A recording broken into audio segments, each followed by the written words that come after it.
Hey y'all, so before I get this video started, let me give a quick shout out. These were the first 3 comments in my last video. If you want to be featured in my next video, make sure you subscribe and hit the notification bell and come show me some love when I drop a new video.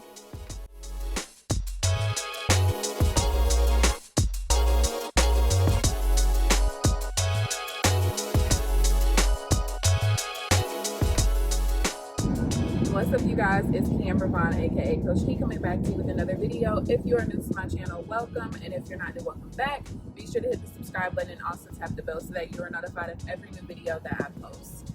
So, as you guys can tell by the title of this video, I am going to be talking to you guys about budgeting, like always, right? Well, the reason I wanted to make this video is because typically in the budgeting community, we tend to think about our budgets on a month-to-month basis. What do I mean by that? Well, usually we are creating our next month's budget within like a week or so of it starting. And while that's not a problem, there are going to be times and circumstances where you're going to have to think way further in advance than that. So here's what's going on with me. I am actually, this is going to start off as a car vlog, and then eventually I'm going to go to pen and paper. I'm actually on my way to work right now doing my first extra shift, and y'all are going to find out why I have to do extra shifts. So next month, in less than a month actually, I'm going to be going out of the country on a bachelorette trip. I don't want to hear nothing about, look, I know what's going on. It's a pandemic. I get it, okay? This thing is here to stay, and as long as you have the right practices, you are less likely to contract it, okay? We'll just leave it at that. But anyway, this was a trip that was planned back in January, pre-COVID. I got the receipts to prove that I paid for this a long time ago. And as of right now, there are no restrictions on traveling to Mexico. When you go to Mexico, you don't have to do any kind of quarantine when you get there. And then, of course, when you come back, they want you to quarantine. So as far as my job goes, they are requiring us, when we go out of the country, to quarantine for 14 days. And then after the 14 days, we can get a test, and then we can return to work from there. Now, I don't have an issue with the policy, to be honest with you. It kind of is what it is to me. However, what I will say is that I am more likely to catch COVID from one of my coworkers than I am on an all-inclusive resort that's probably operating at less than 20 to 30% capacity, and I'm on a trip with people who I know have tested negative. Like, I'm less likely to get it there than I am here. You know, and if I'm not mistaken, at my job, if people go to like Atlanta or Las Vegas and all of these other hotspots, they don't have to quarantine. So I think it's just weird. And thus far, almost every single person that I know that has traveled out of the country, that has actually talked about traveling out of the country, said that they felt way safer as far as being protected from COVID is concerned. They felt way safer overseas than they did in the United States, and I understand why. Like the sanitizing practices, all of that stuff. Like, we as Americans, I feel like we're just some entitled brats. Like, I don't get why it's so difficult to wear masks and all of that stuff, but that's neither here nor there. So, because I have to quarantine for 14 days per my job, when it comes to the budgeting aspect of it, it's like, okay, this is something that I have to think a little bit further in advance. Now, part of me is just like, well, F it. Like, I can miss out on those 14 days. It is what it is. But you guys are going to see in an upcoming Sinking Fund update that I did take a substantial amount of money out of my emergency funds for something. That money is going to start trickling back in on a weekly basis pretty soon. However, it's gone right now, and it makes me a little uneasy. Even if I didn't take that money out, I still would honestly want to try to make up for the hours that I'm going to miss, because I don't know, like I'm still waiting on my unemployment back pay, which is going to be like over $6,000, and I just don't want to keep putting myself in a position where, even though I have it to miss out on work, I don't want to do that. I want to continue to be able to save my money and have that income coming in like I normally do. So if you're new to my channel, I actually am, I'm an agency nurse. However, I typically work part-time hours. I usually do 25 hours a week. And so me being gone for 14 days, I'm going to miss out on 50 hours, okay? 50 hours of pay. And I get paid $30 an hour. So because of that, I actually want to make up for that income, and I'm trying to make up for it before I actually go out of town. I don't want to kind of retroactively make up for it, and that's just because I'd rather have the money there before I don't have an income than try to make up for it and have it come in later and try to be catching up on stuff. So I'm going to switch over to pen and paper, and I'm going to show you guys what my plan is, how I'm planning to make up for these extra hours, and yeah, I'll see you guys on the other side of this. So the first thing that I have to figure out as far as this half income or whatever, and trying to figure out when I can make up those hours and when I have to make up those hours by, to make sure that I earn all the income that I need to before I basically can't go back to work for 14 days, instead of waiting for that income to trickle in on paydays after the fact, and then I'm trying to catch up on things or not have as much income for that month. So the first thing is to write down, of course, when my trip is, which is September 17th through the 21st. So that means that I have to quarantine from September 21st, basically when I come back, until, let's see, basically until October 5th. Those are my quarantine days. Now let's write out my paycheck. So of course, when writing out my pay dates, I also need to write down what work days are associated with those pay days, so that I could try to figure out which weeks am I quarantining and which weeks with the quarantine are associated with which paychecks, basically. So the first paycheck after today basically is September 9th. Then we have September 23rd, October 7th. I get paid every other Wednesday, if you did not know. And then we have October 21st. And then I'm going to go ahead and go all the way out to November 4th. Now, with the September 9th paycheck, that basically are the pay dates from 8/16 to 8/29.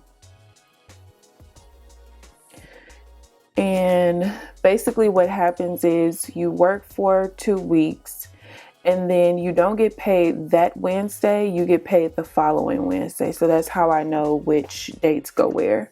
So then this paycheck, September 23rd, is going to be August 30th through September 12th.